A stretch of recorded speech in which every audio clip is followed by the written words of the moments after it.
I serve as chair of the Education and Labor Subcommittee on Health, Employment, Labor, and Pensions, where I champion workers' rights to collective bargaining and fight to protect good-paying American jobs such as those in the railroad industry.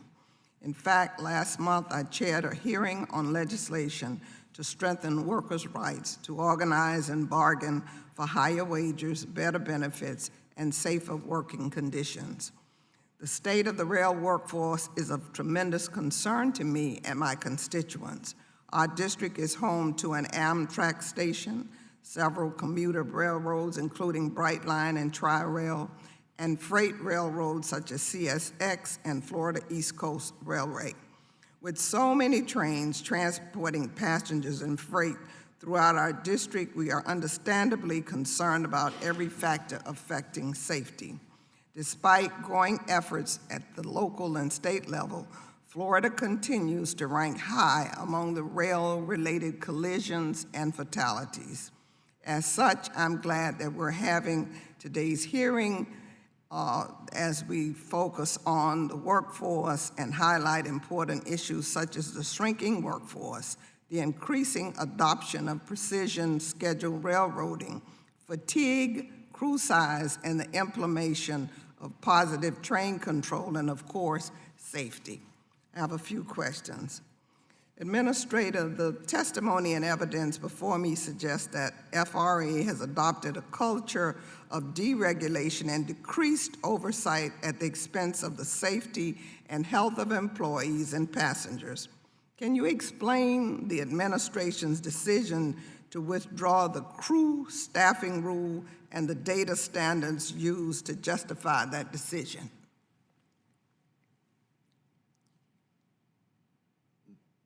What I shared earlier, there are absolutely no facts to give oversight to. So as a result, that's why the rule was withdrawn. We do have a history of success on how we went from 5 to 7 crew members down to 2 and 3. And it was utilizing a tool that Congress gave us.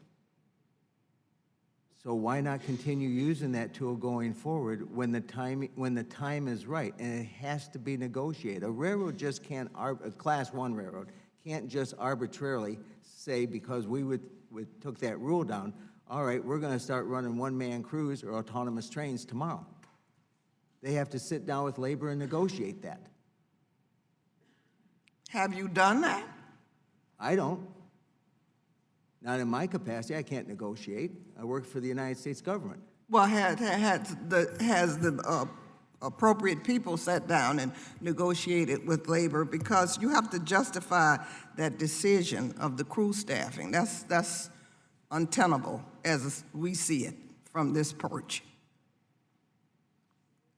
Well, they certainly have a successful track record to look back on. It may not be the particular individuals themselves, but their predecessors certainly did a good job. So maybe there's some. Well, that's not the way we feel.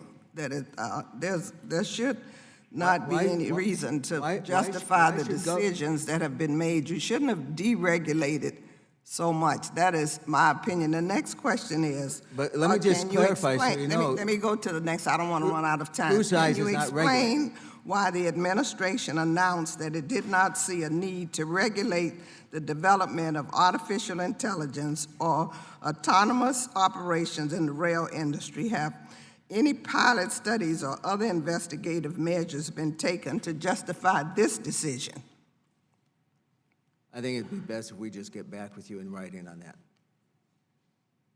Because there's some assumptions being made that the federal government is involved in the regulating of train crew size, and it never has been. Mr. Administrator, you announced that there's no need to regulate the development of artificial intelligence in the rail industry. Do you remember that? There is no regulation to develop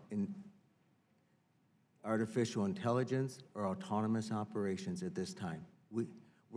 This is all developmental at this time, trying to get facts so that people can understand what needs to be regulated and what doesn't need to be regulated.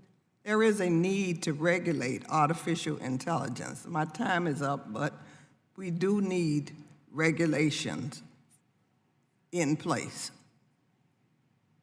I yield back. Chair will now recognize Mr. Sauber for 5 minutes. Thank you very much, Mr. Chair. Before I question the administrator, I just want to tell you that the district that I represent is Minnesota's 8th Congressional District, which is northeastern Minnesota. I believe there's 4 or 5 Class 1 railroads in that entire district. I had the opportunity to go through a crossing and observe for a day a crossing in Rainier, Minnesota, which is just east of International Falls, which is a heavy crossing for Canadian National in this case.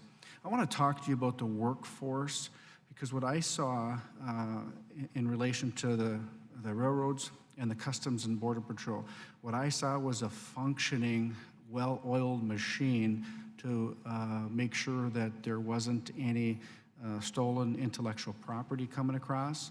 And so for me, it was about, this is